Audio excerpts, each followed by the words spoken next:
People should expect the real me in this, and probably the me that they've never gotten to know. Uh-oh, trouble in Montecito?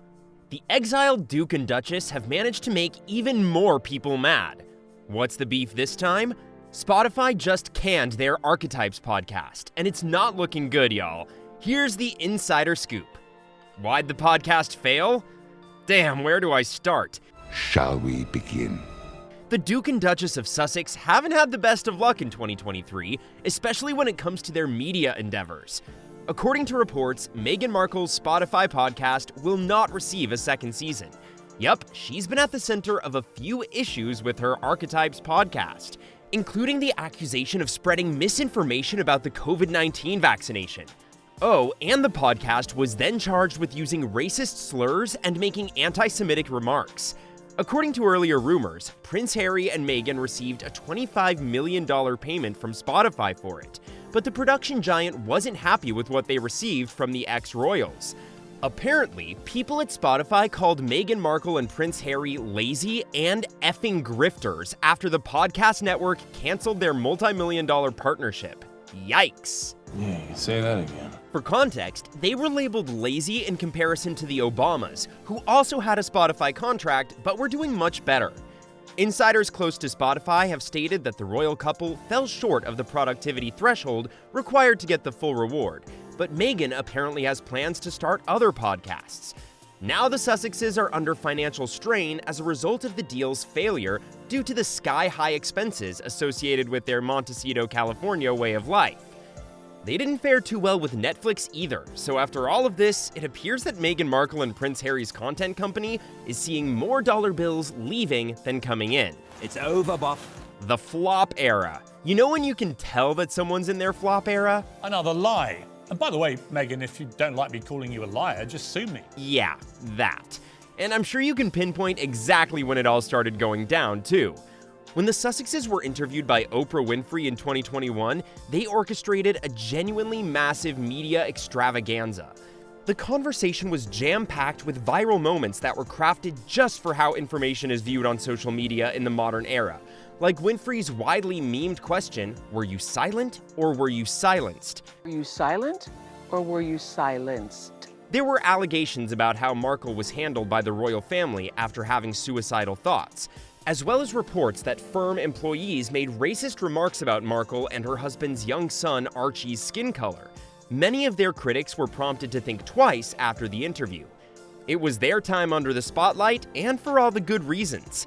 After spending years behind walls in a famously tight-lipped family, it reintroduced the couple to American audiences and shot them into fame. After the Oprah interview, masks had fallen once and for all.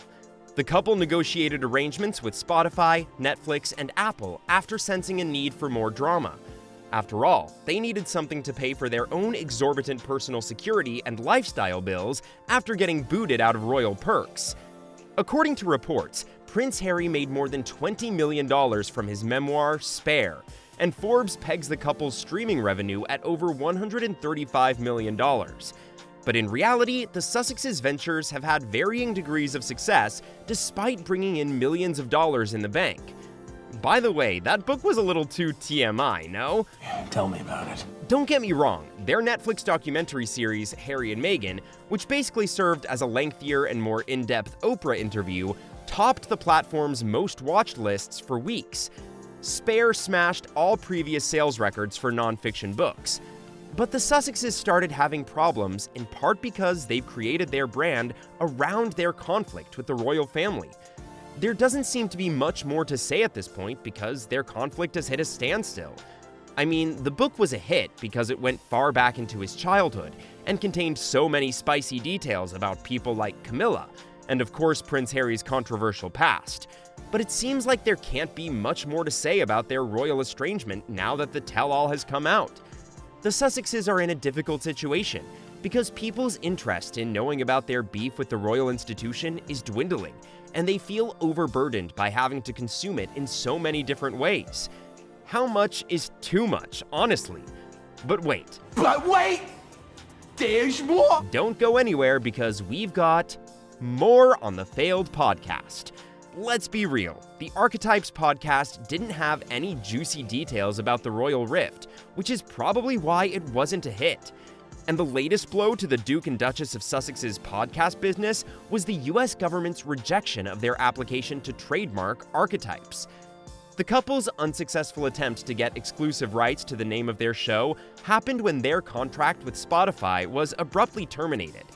Call it bad luck or what, the project ran into problems upon problems. I mean, Taylor freaking Swift declined the handwritten invitation from the Duchess of Sussex to appear on the podcast. That's gotta be bad news. The plot of the show was Meghan interviewing and talking about the things that limit women with a number of well-known guests, such as Mariah Carey, Paris Hilton, and Serena Williams. But in November 2022, after a guest publicly praised the podcast's producer as an excellent interviewer, there were allegations that Meghan didn't really interview each guest.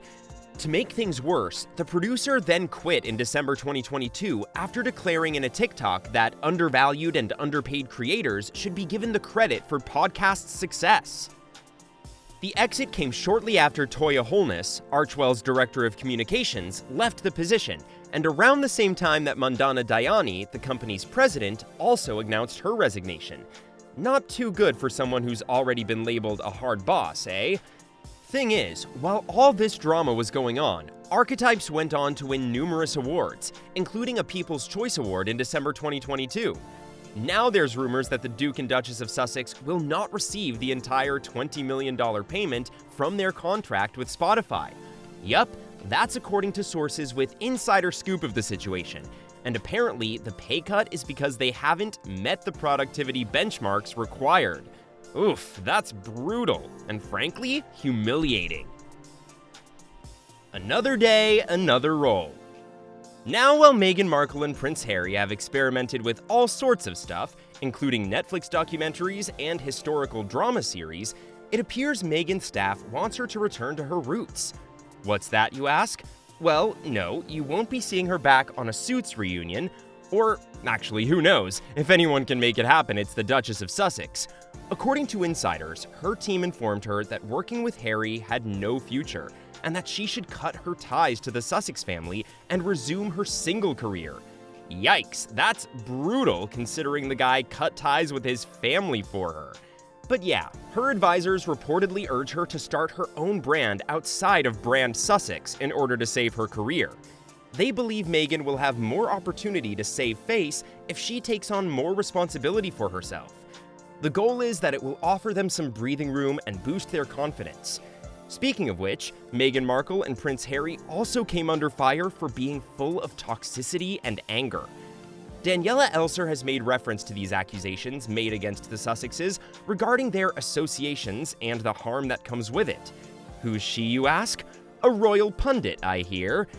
According to her, they've made themselves too freighted, too complicated, and too political for, say, some deep-pocketed cosmetics label to want to hire. Honestly, that sort of makes sense with the whole Spotify deal, too. Maybe they believe that this is all morally right, but their business prospects have suffered significantly as a result of what they're trying to do, which is bad news for their bank account. Their Tuscan-style mansion, which they paid $14.7 million for in June 2020, has a huge mortgage. On top of the $144,427 in annual property taxes, there are added costs for employees and maintenance. Plus, all the legal costs associated with Harry's ongoing court battles with the British press and the estimated $2 million annual cost of their private security detail. The couple must continue to operate their business without the support of Spotify. Look, they're not broke, but they'll need to come up with a plan before their reputations take them down. The good news, if nothing else works, there's at least a whole genre of TV built on down-on-their-luck former big shots. Any fan of the real HRHs of Montecito? Let us know in the comments below what you think is next for the Rogue Royals. Make sure to subscribe to stay in the loop.